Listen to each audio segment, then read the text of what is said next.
Hey folks, welcome to the Wealth Transfer with TC. Today I'm going to give you guys a quick update on Bitcoin and kind of tell you my thoughts going into the next several days. I'm also going to discuss a little bit about Shiba Inu and its rise up 30% and kind of give you some thoughts on why it did that and it lost to zero and then it added to zero. So I'm going to go over a couple things dealing with that.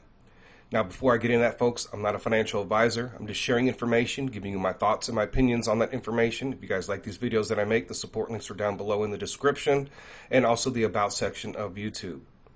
Now, the first thing I want to get into really quick is Bitcoin. You can see the price at $20,401. All right, and it's been fluctuating around that 20,000 mark. And looking both at the prophetic and looking at technical analysis, we can see Bitcoin going down anywhere from 10,000 to 16,500.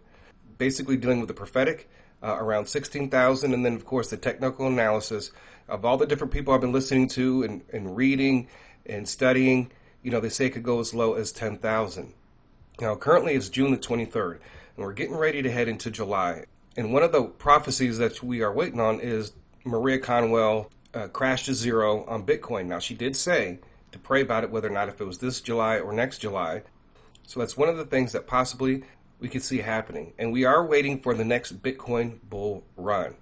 And so one of the things that I'm trying to do is just stack up on a few coins like XRP. And, they are doing a flare drop. And also there's a couple other things that I want to discuss, not right now, but some other coins that are related to the Flare network that you need to get into, and of course I'll put that on Patreon first. So I'm stacking up on XRP, XLM, and a few other coins, but there's going to be a time period where I'm looking at Bitcoin going down to 16,500 around that point in time. That will be the signal for me to really go all in. Now, of course, it could go lower than that, but if it goes lower than that, that's fine because I know that it's going to take off. So looking at that, where do I see Bitcoin going? Once we do hit our bottom and where it's going to go, we've been talking for a while about these Bitcoin crashes or flash crashes or whatever, and I'm going to get into that in another video. But to me, right now, we're just taking things day by day because right now I don't want to be at a point where I'm chasing every single prophecy, especially dealing with Luna. There are so many different prophecies and we're expecting certain things, and I need to do a Luna update, which I will get to today.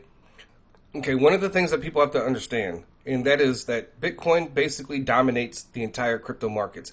You might see short runs here and there from altcoins. Very rarely will you see a really big breakout from a coin. But, until Bitcoin decouples from the rest of the cryptocurrency markets, we're not going to see, all these different altcoins go up in the way that they should. There's a lot of good projects out there that they're really worth more than what the price is. We look at XRP, we look at XLM, and a whole host of number of others. So maybe that's one of the reasons why Bitcoin does need to go down to zero multiple times so it can decouple itself from the rest of the cryptocurrency market. Who owns and controls most of the Bitcoin? Well, you already know the answer to that, right? It's not the people. So basically, I'm waiting for Bitcoin to break under 17,000. When that is, then that's going to be my signal to really start picking up a lot more cryptocurrency, and then we'll ride it out from there and take this day by day. And you know what, folks? There's still a lot of issues within the cryptocurrency markets. You already saw what happened in Luna. You see what's happening to all the different stable coins, right? USDT went down a few pennies from its peg, and then you have USDD that actually went down to 92 cents, and then you have this issue going on with Celsius. And then also like these crypto lending platforms. Then you have Three Arrows and some of these crypto hedge funds, that are falling apart. There was a lot of liquidations going on back starting in May. And that's when Luna crashed. A lot of people lost a lot of money, right? So there's still a lot of issues that have to be worked out within the cryptocurrency industry, right? We got regulations that are looming. Who knows how this is going to affect the markets? And that's why I say again, take it day by day, right? And there's a lot of people that are still getting liquidated, and it's just one of those things where you just think that people would just wait to see what the markets do, especially when going long. Now, of course, if you're an experienced trader, you can go long, you can go short and scalp or do whatever. You can make a little bit of here, make a little bit there. You can make a little bit on the up, make a little bit on the down. But over the last 24 hours, 41,405 traders were liquidated, coming to $106 million within the last 24 hours. Right? And you can see here just in the last 24 hours, the different symbols, and you can actually look up each of the additional symbols and actually get the breakdown of the longs and the shorts. Okay, you have over here Shiba Inu over the last 24 hours on the trading pair for going long or short is the 1,000 SHIB, right? $1.58 million liquidated from people's accounts. It doesn't necessarily people. It could be hedge funds, it could be crypto hedge funds, it could be other businesses, but also individuals too as well. And you can see with Shiba Inu right now, it did lose a zero and then it added a zero. And this is where you're seeing where a lot of the people are getting liquidated at, because you're seeing the fluctuation in price. So shorts have to cover, so that's going to push the price up, and then the longs end up getting liquidated because the price is going back down. So when the price is going back and forth the way it is with Bitcoin, it's causing all the other coins to fluctuate, right, and causing liquidations.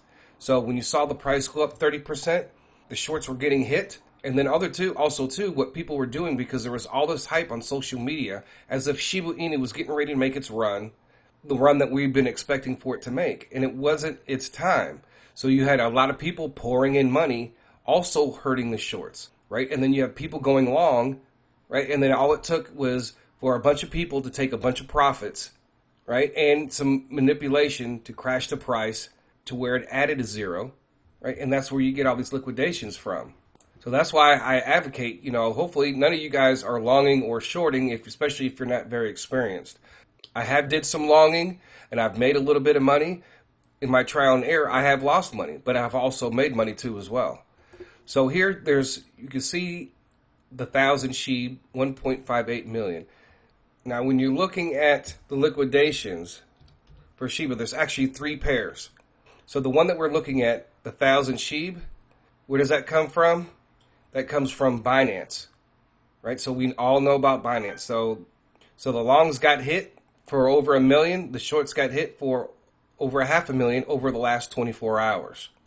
Then you have what is called the SHIB 1000, right? And that's Bybit, $207,000, $135,000 in long and $72,000 in shorts, right? And so that's just one platform with that short and long pair. Then you have SHIB. Right, a total of liquidations from these 4 platforms, over $1 million in the last 24 hours. You can see the longs, and then over here you have the shorts for each of these platforms: FTX, Hubaya, CoinX, and OKX. Now, going back to the time period where Shiba Inu was making his run, you can see here, this is a snapshot that I did of what the liquidations were going on around the time when Shiba Inu was making its run. And you can see from the one trading pair, the 1,000 SHIB, right? I believe that was Binance, and that is $3.36 million. People or businesses or whatever were liquidated. And then we also have over here with the 4 different platforms that use the SHIB long and short trading pair, and that was 2.90 million. And then I also believe the other one, the other pair, the SHIB 1000, was maybe close to 1 million or something like that. And so with them manipulating the price, people pouring in, people trying to go short because they think it's going to come back down. Maybe they thought that after it goes up 10 or 15% that it was going to come back down, but it ended up going up over 30%. So you have a lot of shorts that were liquidated. And then you have people that were going long. And when the price came back down, you had even more people liquidated. So it's just this back and forth game. And you can see during that time period, you also had a total of almost 57 million people being liquidated from Bitcoin long and shorts, and then the same thing with Ethereum, right? And there's a lot of speculation that these guys are looking at, they're peaking and cheating and looking at, the long and short positions and all that stuff, and they're actually liquidating these folks on purpose. So I don't know how true all that is, but we know that according to what Binance said about the untethering, and I showed you guys that in a video, which was very disturbing in that tweet that he did, the CEO of Binance, and how basically it's an attack on USDT, and that there are going to be some other coins that are going to fall with it, but if they stay untethered, then, they'll be okay. Right? So, there's just a lot of speculation, a lot of conspiracy going on. And this is why I believe that God has to deal with this to make it a fair market. And it's going to happen. And that's why we have got specific instructions, especially with Shiba Inu. Right? And that's why we take it day by day. We have gotten some Shiba Inu pricing points to sell and buy at. All right. And a lot of that has to do with hurting the shorts. And that also too brings up another point is that, there's still a lot of issues with these stable coins. USDD, they were actually down to 92 cents, and so they were 8 cents off its peg. And then you have the issue with USDT coming off its peg a little bit. Then you also have the Luna stablecoin that's completely basically wiped out. And then you have this whole war between USDC and USDT, and all these big players and money makers are investing all their money in USDC, trying to take down USDT. So maybe one of the crashes that we get has to deal with that. That all remains to be seen. So that's one of the reasons why we saw Shiba Inu jump up in price. You had a lot of people buying in. You had a lot of people going long.